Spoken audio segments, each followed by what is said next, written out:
All right, so a few weeks ago, we took a look at our all the 2D Zelda games and we ranked them. So today we're going to do the same thing for the 3D games. Yeah, man. Matthew, are you more of a 2D or a 3D guy? 3D Zeldas are my preferred. I think we talked last episode that I love the 2D Zeldas. Some of my favorites are in the 2D format, but I think overall, if I had to like whittle it down to a single game, right? Like if I had to pick like one or a top three of Zelda games, they'd largely be dominated by the 3D games. I think so. What about you? I think you're more of a 2D guy, right? I am, but looking at this list of the 3D games, I mean, Right. there's only one bad one in the entire bunch. Yeah. I mean, and if you can even call it that, we'll get into more of that, but um, yeah, I mean, this is going to be a good one. I think it's going to be trickier to rank these than it was to rank the 2Ds. That's kind of what I'm nervous about is we're going to have to be a lot harsher on what we consider an S tier ranking, I think. It should go without saying, we're not ranking Tears of the Kingdom in this list yet. It is out now. We have played it. We've had some time with it. We'll talk more about that on the next pod. But for now, we're just ranking up to Breath of the Wild. So that's where we're at. Right? All right, Sound let's right? jump in. Yeah. Cool, man. So, just like we did last time, we're going to try to do this chronologically. I think I got the order right here. I may have mixed up the Spirit Tracks and Phantom Hourglass. I can't remember the order of those, but the rest of them should be in chronological order. So, we're going to start then with, the granddaddy of 3D Zelda games, which is the famous Ocarina of Time, Nintendo 64 classic, long-term best of lists, right? All-time great lists, whatever you'd call it, right? It shows up quite a bit. Did you play this game when it came out? I can't remember. I played it not too long after, if it wasn't as soon as it came Mm-hmm. out. But you did play it on the Nintendo 64, correct? Yeah, played it on Yeah. the 64. I still got my copy around here somewhere. Mm-hmm. But yeah, I played it back then. I don't remember finishing it then though. But Yeah. I've gone back to it several times on the 64. Mm-hmm. Mm-hmm. Before it was available on modern platforms. And I've also played it on the 3DS, which is Yeah. my preferred way to play it. I agree. I agree. So I actually never had this on the Nintendo 64. I didn't own a copy of it. I knew some friends that had it, so I dabbled in it a little. But my actual first exposure to this was on the GameCube. Do you remember when they released the alongside? I think it was when Wind Waker came out, or sometime nearby. They Yeah, released a collection with Ocarina of Time and Master Quest, right? Like the original Master Mode for 3D Zelda games was I believe the that's GameCube, right. right? With the Master Mode or Master Quest, I think is what they called it then. And that was my How was first that? I never exposure. played that one. So the thing is, I owned it, but I only played a couple hours, and I think I bounced off around the Water Temple when I first played, right? The infamous Water Temple, Yeah, makes sense. which at the time, I had Wind Waker, right? Like, so it was hard to kind of go back for me to jump back to it. So I don't have like the rose tinted nostalgia goggles that a lot of people have for this game. Hmm. Um, so if we're talking rankings, my first exposure to this real exposure, right, where I actually beat it, completed it, saw it through to the end was the 3DS version. That's when I finished it for the first time. Um, and that version, like you said, phenomenal, right? The option to Yeah. quick transfer your boots for the water temple, lifesaver, right? Yeah, yeah. Um, Just so many quality of life improvements there. It looked a lot better. I'm really disappointed that we don't have that version and the 3D Majora's Mask remake on the Switch like a or console. Switch Online or yeah, just some console. I don't remember if it Yeah. was on the Wii U Yep. eShop or not. But anyway, it's not Yeah. available now. Yeah, being stuck to a handheld now is kind of a bummer on it. But um, so this is where, like, right away, we're getting into some tricky questions here about the ranking, right? Because I think most people would agree this is an S tier game. It's the quintessential 3D Zelda. It's again many top 10 lists. It shows up at the top of the list. It's been around for a long time, but things get a little complicated when we think about a game like Breath of the Wild, which is we'll get to later, a little bit divisive, right? In some ways, though I think that has begun to creep up. If GQ UK's 100 best games of all time list is anything to go off of, which again it's not, but um, you know it does say something that Breath of the Wild appeared at number one on that list, and Ocarina of Time did not. It was finally dethroned.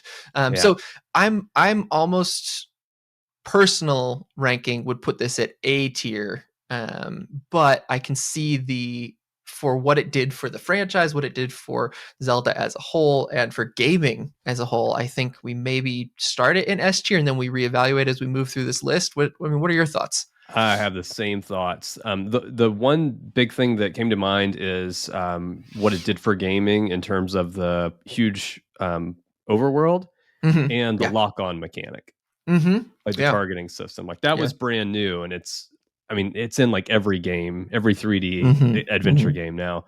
So I Yeah. think, you know, it's hard to say it's like a perfect game because I think it's not as good as Breath of the Wild.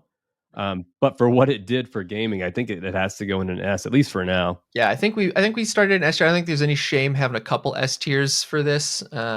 But as we get further on, I think we're going to have some contentious rankings here, just because one thing that I think about the 3D Zelda games is I think that and this may just be my read of it, but I think there's a bigger audience, Hmm. popular audience for the 3D Zelda games.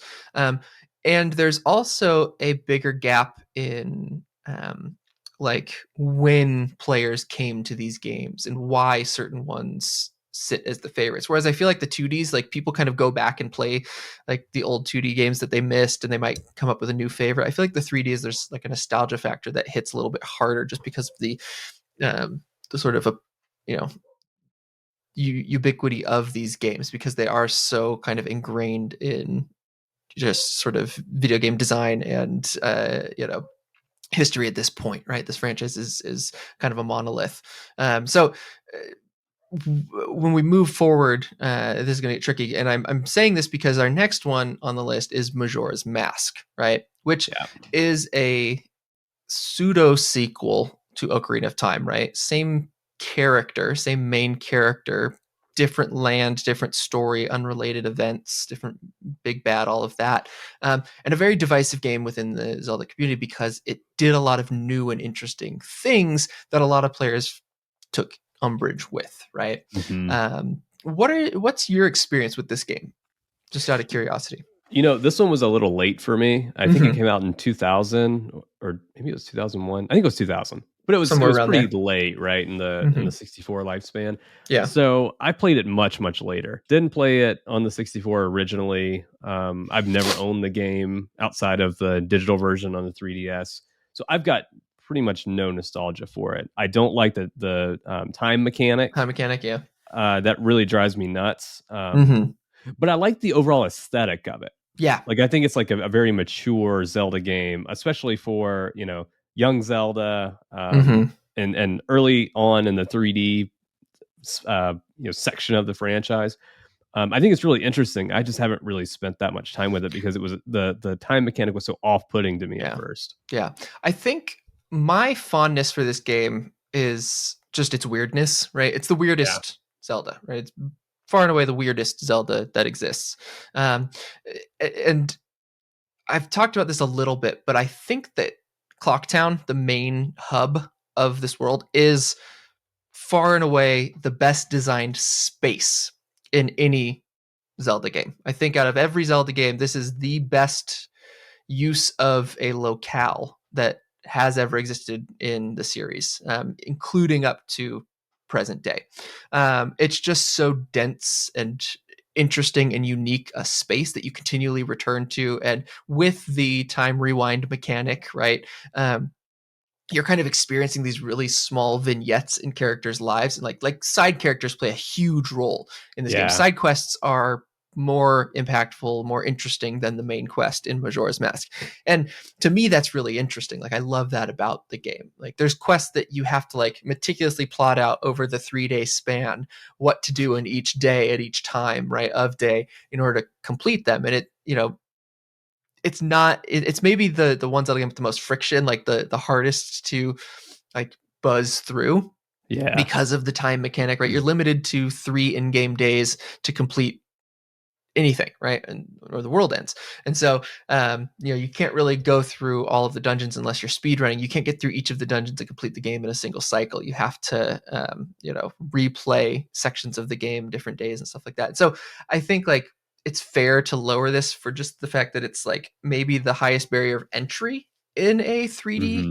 Zelda game, and it takes the most time to gel with. You have to kind of allow some accommodate like some concessions to the game to get into it. For me, it's a personal S rank. Like this is maybe my favorite or second favorite 3D Zelda game, but I understand that general consensus it lands a little bit lower. I'm hesitant to put it in B tier, but I think like most people would probably say this is a B tier Zelda. Like I said, for me, easy S tier. But where do you think A, B? Where are we landing this one? Okay, so I was going to ask you about this. I think on release and those few years afterwards, I think people would have said B or maybe even C tier for Yeah. this. Hmm. Do you think there's been like critical reevaluation of it over the past few years, though?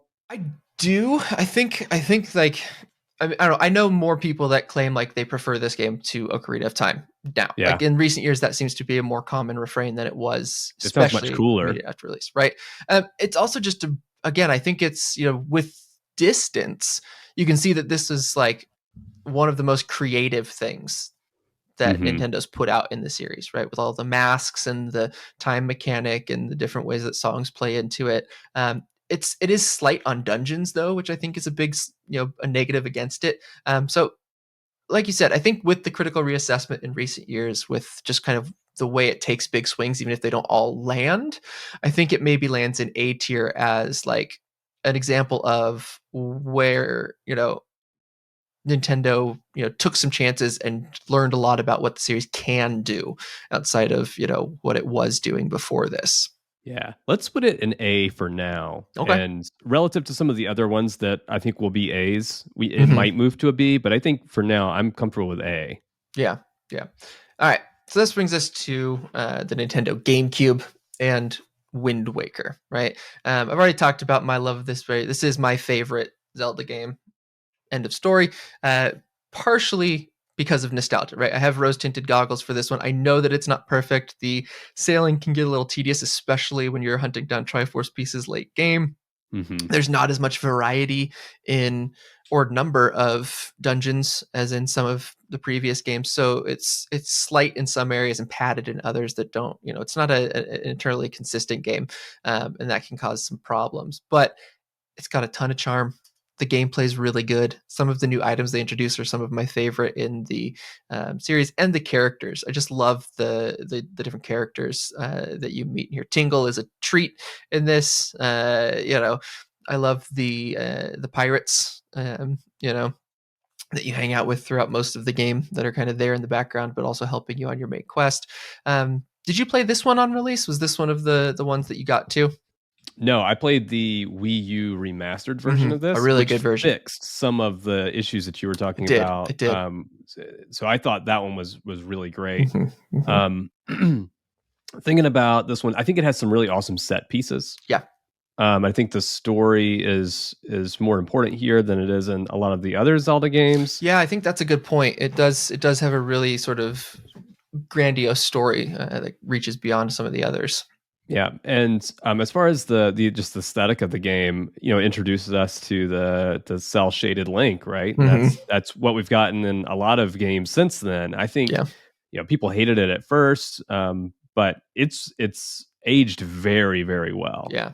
Yeah. I know that the initial response, right, that first trailer for Wind Waker got a lot of flack because, again, Nintendo had done a proof of concept for the GameCube, hardware at one point, and they put out a highlight reel of all these different game trailers for like potential you know sequels and new additions to various franchises, and we had that really cool like 15-second clip of Link fighting Ganondorf, which everyone just like Yeah, lost their mind over, and then they come out with this like a few months later. It's very funny, but I think people have come around on the art style and really appreciate it for what it is. Again, I want to place this in S tier, but I know that there are enough flaws in this game that I think A tier. I don't think it can go B tier. I think that there's a very solid game here with very few flaws in it to knock it below A tier.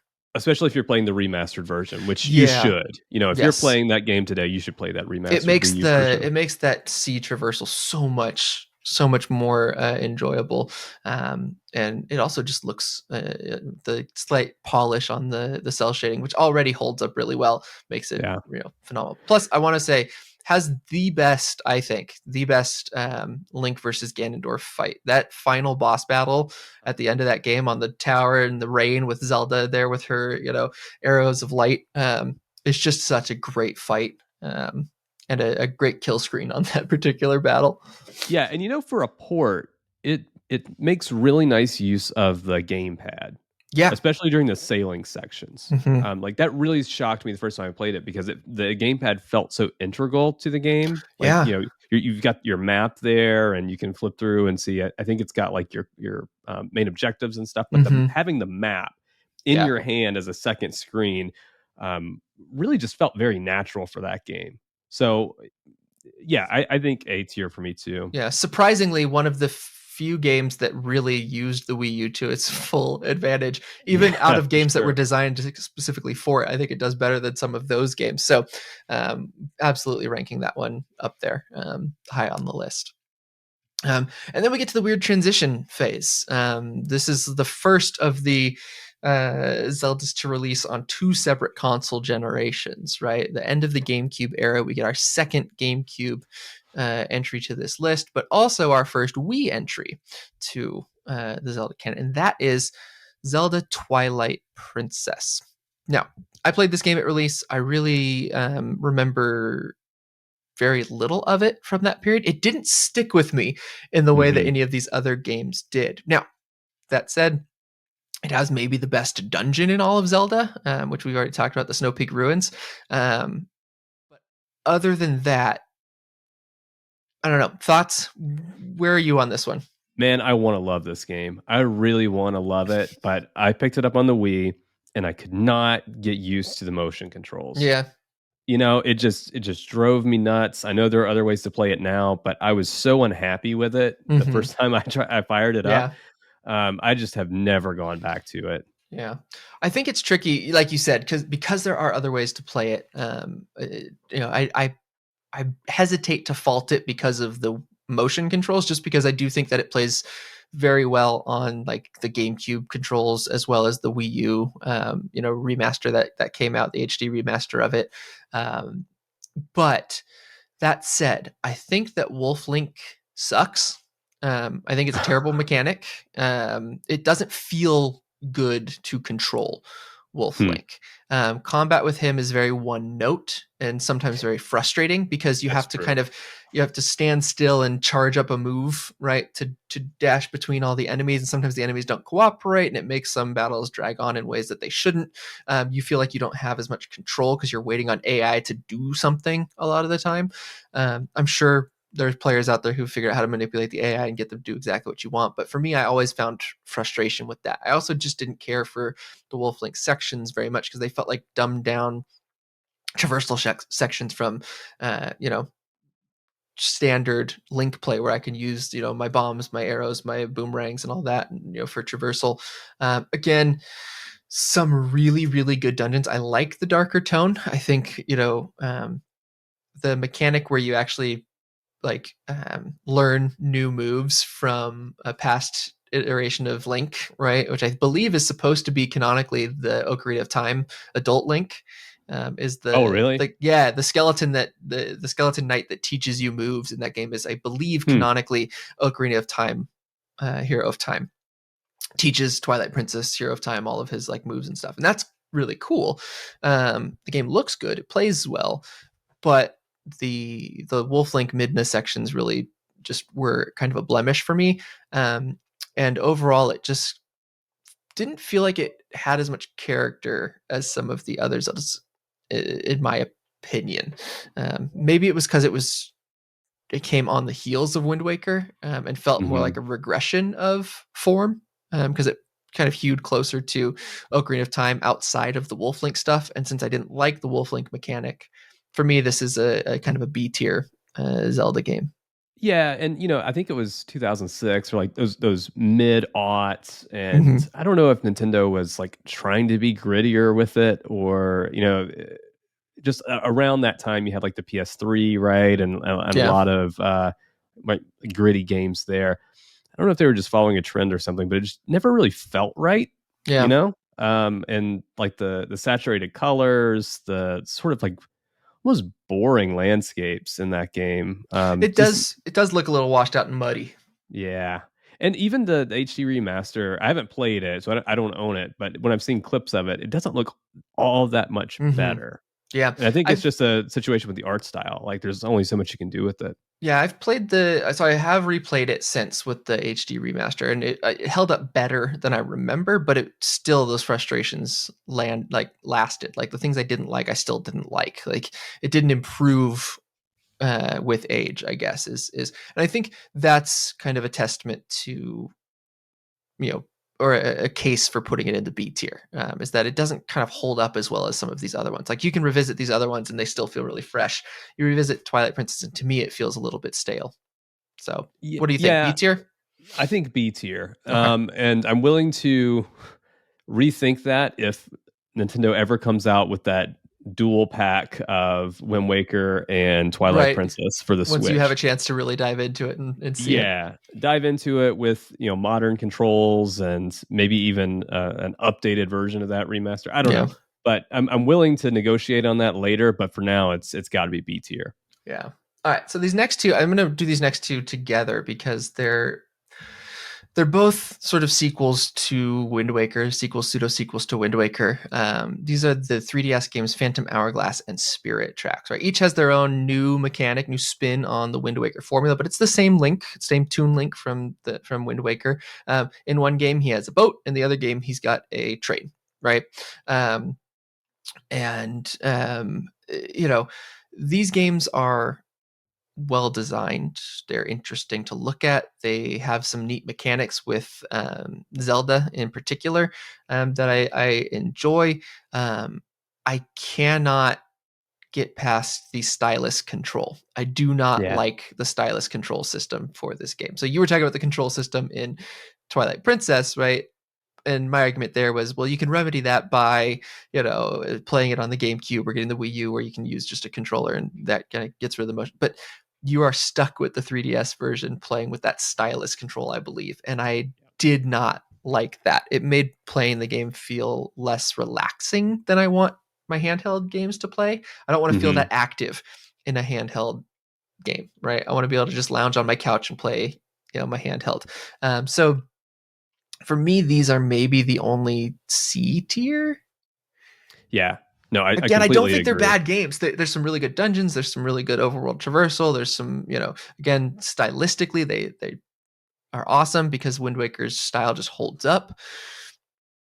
It comes down to they don't feel good to play to me. Yep. And these are, I mean, obviously they're 3D like polygons and stuff, but these are sort of ones that sort of bridge the gap between 2D Yeah, they handheld straddled Zelda the line. games. Yeah, and I don't know. They're just not they're not nearly as good as any of the 2D games we talked about Hmm. in our previous pod on this, and I don't think they're nearly as good as any of the other 3D games that we're talking Right. about here. All right, we're gonna throw these in the C tier. We might get some flack for this because I know that there's some people that really dearly love these games, but I can't get past the 3DS controls, and that brings us to perhaps the biggest Huh. culprit of bad Nintendo control design, which is The Legend of Zelda: Skyward Sword, a game that neither of us have completed. And not for lack of trying. I just want to throw that out there. Several So, times. so I have originally played this with the oh gosh, what did they call it? The Wiimote Plus, I think was I think yeah, the I Wiimote think so. Plus motion controls. I found them to be unresponsive, finicky, and oftentimes like it felt like you were constantly having to reset the position to remind it where the tracking was. I didn't enjoy that. It could have been part of my setup. Could have. I know some people have better times with it depending on their setup and the lighting in the room, et cetera, et cetera. But for me, it just didn't work well. I also feel the game is overly tutorialized. in the Mhm. early hours in a way that is off-putting to longtime Zelda fans. It was trying to be super inclusive of new fans, which is a good thing, but it was a little heavy-handed with that, Yeah. in a way that actually I think would have turned a lot of players off. So for me, this is another C tier game. I mean, I do want to hear your thoughts on this game because I know you've got them. So, Justin, Oh, where man. are you putting this? If you had to rank this, where would it go and why? I hate this game. It's like a D level game for me. And the controls are the biggest culprit here because Right. I think there is a great Zelda game here that Hmm. is just underneath these ridiculous controls. Um, so on the Wii, I think Nintendo really wanted to make something so that you could swing the Yeah, swing a Wiimote like a sword. sword, and they're like, "Oh, it makes sense for Zelda, right?" Hmm. They did something similar with Link's crossbow training or whatever that Right. game was. Do you remember that? Like Yeah, it was yeah. just like, okay, well, we want an archery game and we've got this archer, so let's make a game with his name on it. So I think they just really wanted to do this. So they Hmm. built this game, and some people love it, some people hate it. They had a huge install base on the Wii. So to your point about the like over tutorializing, I think that's exactly why they wanted Yeah. to make this as open as possible for everybody. But the intro takes like I don't know, like 2 hours or something on the original It's game. really, yeah, the time to actually like landing in your first, real dungeony area or open world area is way too long. I think the onboarding is way too slow. I think they've done a lot of really good things with the remaster on the Switch. Mhm, mhm. That said, I still can't get through it. Like I know for some Yeah, people it made complete sense. The controls were much better, a lot of quality of life improvements. But for me, I just can't remember what the buttons do. It doesn't feel yeah. natural at all. I have some Mhm. issues with that with like Breath of the Wild and Tears of the Kingdom too, but not to nearly that degree. If I Yeah, step away from Skyward Sword for a day or two, I come back and I'm totally lost. completely forget how to And play it, yeah. yeah, so I hate that part. I hate the art style too. Like Link's nose just drives me insane. I mean, I It's a little, hate this game, yeah. Matthew. I hate it. It also looks like it's got like a sheen of Vaseline on it. Like it's doing the kind of cell Yeah, shading, but like in a worse way than Wind Waker. I'll be a little more generous about the game and say that I actually think that like the art direction is quite good.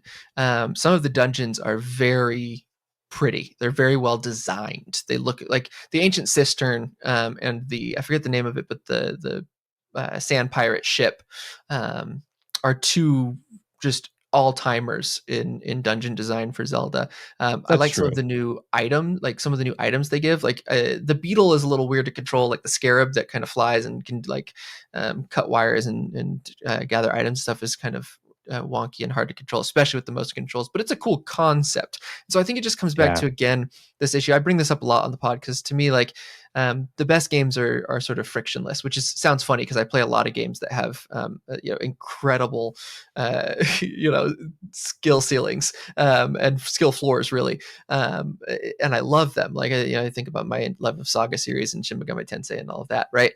But I think that for a game to truly be like, I don't consider those games like S tier games. They are to me, but I understand the general consensus is not on my side, sure. and so I think that if we're gonna put a D tier Zelda here, I might put Skyward Sword in the D tier as well. I don't want to be that cruel to it, but I do think it is the worst of the 3D Zelda games. So, I mean, if you want to have a D tier on here, if we want to throw that on the list, we can do that.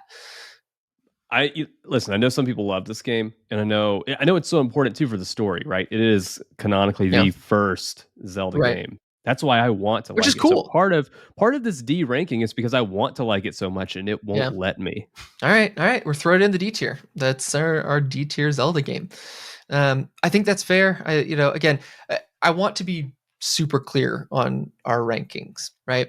A D tier Zelda game is still like a B tier game for Yeah, in a lot yeah. of ways. Not always, right? Not always, but I still think it's better than a lot of games out there, right? But we're ranking it relative to other Zelda games, and in that case, it just doesn't stack up. It just doesn't. That brings us to The Legend of Zelda: Breath of the Wild. I played this for the first time on the Wii U. I believe you played it first time on the Switch, correct? Yep, yep. It's actually what made me buy a Switch. Oh, so you were an adopter via Zelda. That was the Hmm. okay. So, what were your initial impressions of this game? Because I am actually curious about like when you first encountered this game, um, because it is so different from what came before. What were your thoughts? Did it immediately click with you? Did it take some time, or did it never end up landing? I had been away from gaming, Nintendo gaming, for a Hmm. long time before the Switch. Right. I didn't buy a Wii U until much, much later. Yeah. The Wii was, I mean, mid aughts, right? Like it was a long time ago. Right. Um, and so I just hadn't had much exposure to Zelda since then. Hmm. And I had a PS3, and I really, really loved my PS3. Yeah. And going back to Nintendo felt weird because I just had been out of it for so long. They were doing so many gimmicky things with Hmm. even with the Wii that I liked, it was still really gimmicky, right? Wii U, super gimmicky. I didn't really understand it either. But the Switch and Breath of the Wild specifically, the hybrid nature really matched my lifestyle. And then seeing Breath of the Wild as not really a Zelda game, but more of just an action adventure game with a little bit of Zelda slapped on top, Yeah. and when I first played it, it was mind blowing to me because it was truly wide open. I think it was a really great game for me at the time coming back to Yeah. gaming. Seriously, because it's just so wide open. You do whatever you want to do. Hmm. But one of the things that I missed about it was how groundbreaking it was, Yeah. because I hadn't really played the other Zelda games, or really a lot of other games in general leading up to it. And I Hmm. didn't realize how much freedom, or I didn't appreciate how much freedom it actually gave you until much later. So Right. when I played it, I just blazed through it. I got Yeah. through it as quickly as I could because I loved it so much. And now that I'm playing Tears of the Kingdom, I'm doing like the opposite because I want to, take time and appreciate every Right. little thing. But I thought Breath of the Wild was like the perfect game, and even today, I think it's still S tier. Yeah, I think even 6 years later, right? I think people forget already that at the time, the free traversal, the ability to climb pretty much literally anything in the game, was it was new, right? Like a Yeah. lot of open world games that allowed that. I'm thinking Assassin's Creed is like kind of like the prototypical like open world game with watchtowers and the ability to climb most of the surfaces. Even that was very linear, right? Like you pretty much had to climb on the surfaces it told you you could climb, and you followed set paths up. Zelda Breath of the Wild allowed for open world traversal in ways that no other games had at that point. Like we talk a lot about if you can see it, you can go to it in games. And for the most part, that's not true. Yeah. In Breath of the Wild, it by and large was true, right? And your options for doing that, both the intended and unintended ones, were Right. wild, right? Like people to this day still find new movement tech in that game, new ways to traverse it, new ways to engage combat encounters and stuff like that. And for all its faults, the lack of you know traditional Zelda dungeons, right?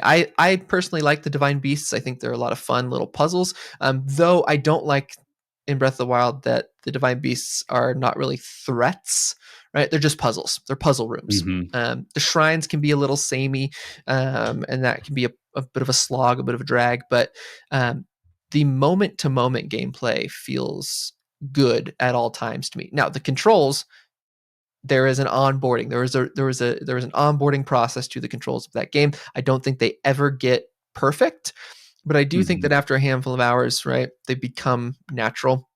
I'm jumping into. We're both in Tears of the Kingdom now. The control scheme has not largely changed.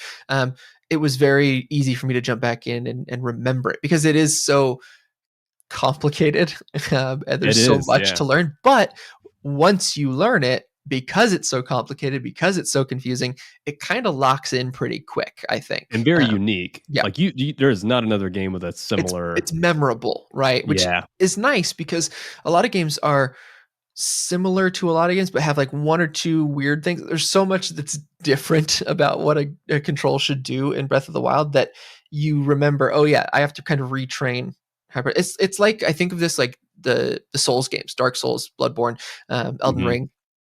They introduced like mapping attacks to R2, right? R1 and R2, mapping your attacks to the triggers, which most games use face buttons for attacks. Most action games use face buttons for the longest time. And then Souls came along and they're like, let's put it on the triggers because that feels better for what we're trying to do. And at first you're like, this is weird. I don't like this. It's no good. And then after a handful of hours, you're like, oh, this feels really intuitive. Like I understand exactly. And I'm not saying that Breath of the Wild is intuitive in that same way, but it is unique in that way that you remember it no matter how much time you move away from it. You can jump back Yeah. into it pretty easily, I think. Yeah, and the other thing about Breath of the Wild's control scheme, I think there was probably a just an unbelievable amount of research and Hmm. user research done on just the controls, right? Yeah. It seems to me, for the 64, that controller was really purpose built for Hmm. Super Mario 64, Yeah. and everything there felt supernatural once you got used to it again, like controlling Mario in a 3D space. I think Breath of the Wild was that for the Switch. Yeah. Like they had really thought about how this particular game was going to Hmm. fit with this control scheme. Yeah. Um, obviously a different way because the Switch is trying to do a lot of different things with the Joy Cons, but if you just think about the Pro controller itself, I think they had really done a lot of research, figuring Hmm. out exactly how people were going to get used to this. And I'm assuming they went through a lot of different schemes to really get close to Yeah. perfect with the one that they went with. Yeah, and again, I think one other point in its favor is just the variety on offer. Now, yes, again, I've said this already, and I'll say it again: the shrines can be a little repetitive. There's 120 of them, and they're not all going to be, great. Some of them are going to be downright awful. The motion controls didn't work super well. For the instances where you needed those, but the overworld was largely interesting, despite having some barren patches. I like the towns, I like the characters. I think the story is told in an interesting way that is more sort of environmental and you know discovery focused than a lot of other games. I like the freedom it gives you to tackle the end boss at any point. And overall, I just think that there's a lot of stuff that it does well and risks that it takes with game design that you don't see a lot of companies taking. And to me, that, you know, the fact that, again, you know, that it did stuff that has now become seen as sort of rote, but at the time was Right. not, was largely revolutionary, and people again forget that even 6 years later, because people were so quick to adopt some of these systems into their own games. I think it has to be an S tier game. I think this Yeah. is easily top of the list for me. And again, if we were if we only wanted a single S tier, I think I'm putting this one over Ocarina of Time. I think they can both stand there. I think it's fine to have multiple S tier Zelda games, but if I were to pick, this would maybe be my double S Zelda game Yeah. if we're looking at it that way. Yeah. Completely agree. And I'll just end with this, like we are living in the world now that Breath of the Wild made. Right. Yeah. And I think for the foreseeable future, especially with the success of Tears of the Kingdom and how little they've changed, we are now living in the world that Breath of the Wild created. Yeah. I mean, and it's again, people are going to look back at Breath of the Wild in a couple of years, and again, I think there's going to be some like people that come into it in a few years may not appreciate it as much as people that played it when it first released, especially people that have played a lot of games before Breath of the Wild. I think there is something about the age at which you encounter Breath of the Wild that is going to make or break it for you. I do think that the consensus on this game is going to dip as more gamers, like younger gamers, come to it, right? Having experienced Hmm. everything they've experienced since. But right, it's the same thing we talk about with like GoldenEye. You go back today to play GoldenEye, it's not a good game. It's not a fun shooter. It doesn't hold up well.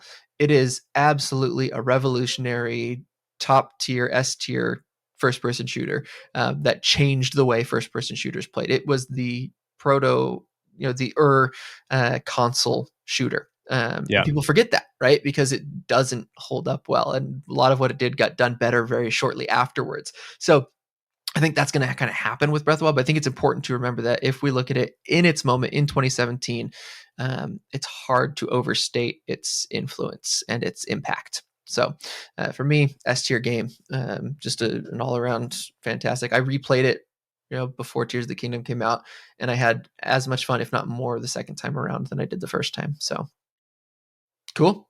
Any That's the complaints list. here? All right. So we've got in the S tier Ocarina of Time and The Legend of Zelda Breath of the Wild. A tier, we've got Majora's Mask and The Wind Waker. B tier, Twilight Princess. C tier is Phantom Hourglass and Spirit Tracks. And bringing up the rear is Skyward Sword in the D tier. And that's it. That's Nintendo Watcher's 3D Zelda rankings. All right, guys, until next week.